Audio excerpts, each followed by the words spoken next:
大家好，欢迎收看扣马电竞。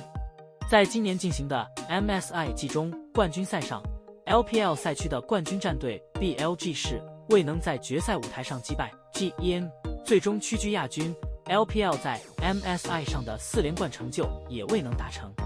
而在 MSI 结束之后，下一项的世界大赛并非是 S 赛，而是沙特世界杯。今年沙特将会举办电子竞技世界杯 ，LOL 项目就是其中之一。在之前公布的一系列消息中，沙特杯的赛制、奖金、邀请制度等等都引发了巨大的争议。很多观众将这个杯赛称之为野鸡杯，奖金不高，赛程短，含金量不足。很多观众甚至认为这个比赛没有参加的必要。然而，沙特杯执邀的 T1 和 GEN 是在之前率先接受邀请参加本次比赛。而在昨天，沙特世界杯 LOL 项目的所有参赛战队确定和 MSI 一模一样。中韩欧美4大赛区共8支战队全部参加本次的沙特杯。具体执邀战队如下：4大赛区都有2支战队收到邀请 ，LCS 赛区是 TAL 和 FLI，LEC 赛区是 G2 和 FNC，LCK 赛区是 GEN 和 T1，LPL 赛区是 BLG 和 TES。这8支战队刚好是前不久结束的 MSI 季中赛上4大赛区的参赛战队。这下又一起去参加沙特电竞杯，感觉是这届 MSI 的收视率太高了，所以主办方直接复制了主要赛区的参赛战队，希望可以打得精彩一点，关注度也高一些。这个消息一经公布，大家第一时间想到的词就是复活赛，沙特杯 LOL 项目将会变成 MSI 的复活赛， LPL 赛区队伍的复仇之战，到时候再次交手，有机会报 MSI 的一箭之仇。如果真的是 MSI 复活赛，不知道这次在沙特电竞杯上 BLG 和 TES 能否抓住又一次的机会，实现复仇，夺回失去的一切呢？而沙特电竞杯的含金量虽然不如 MSI 和世界赛，但是奖金更多，选手在其他方面的收益更多，相信大家也会拼尽全力的。特别是 LPL 和 LCK 再次交手， LCK 想要继续捍卫第一赛区的荣耀，而 LPL 战队也想要复仇证明自己，感觉这次的交手也会很精彩。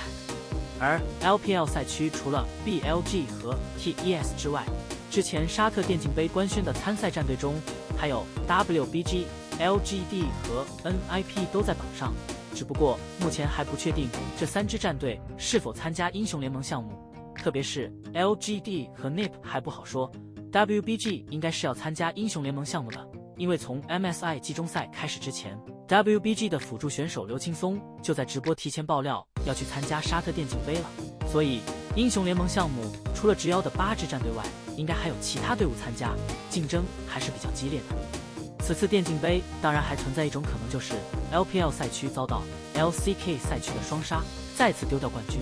如果是这样的话， LPL 赛区的队伍就只能在等待 S 赛了。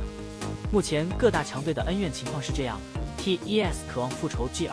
因为在 MSI 赛场上被横扫了， G2 渴望复仇 T1， 在4强阶段被 T1 战队横扫淘汰，然后 T1 渴望复仇 BLG， 因为 BLG 的原因， T1 未能达成和 GEN 会师决赛的成就。 BLG 方面渴望复仇 GEN， 在决赛舞台上被对手3-1带走，而且比赛中一度失去理智，一场比赛被对方卡利斯塔灌了28个人头，虐拳5杀拿下胜利。另一场是因为疯狂偷家送人头，让观众和选手都血压飙升。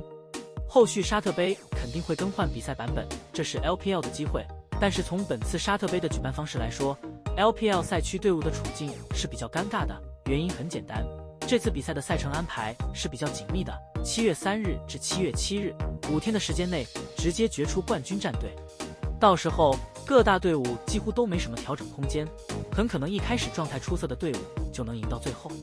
对于 LPL 来说，如果沙特杯也输了，肯定是铺天盖地的骂声，而就算赢了，观众们也会拿沙特杯含金量不足不如 MSI 来说事。个人认为这次的沙特杯可以看成是各大赛区战队的一次宝贵的交流机会。沙特杯的举办时间刚好是在 MSI 和 S 赛中间，衔接2个世界大赛，版本与 MSI 和 S 赛都有所不同，算是一个过渡性的赛事。不同赛区的队伍其实一直苦于无法和外赛区队伍交流，不不知道自己的真实情况，在联赛能够称霸，在世界赛场上是否能赢，还有就是自己的版本理解是否是最好的，这些都需要和其他赛区队伍切磋才能得出结论。虽然沙特杯的含金量没有那么高，但是有助于各大赛区队伍成长的，能够通过这个比赛来认识到自己的不足，然后找到前进的正确方向，来更好的备战 S 赛。这其中最大的问题在于，各大队伍需要舟车劳顿前往比赛现场，比赛的时间很短，但是前后准备需要花费大量时间，这是本次赛事的一个硬伤，也希望各大队伍都能适应好，争取能以一个好的姿态去备战这次的世界杯赛事。好了，以上就是本期的全部内容，大家觉得 LPL 赛区会带来什么样的表现呢？大家有什么想说的？欢迎在下面的评论区交流讨论，我会去挨个查看。感谢老爷收看，欢迎点击订阅，我们下期再见。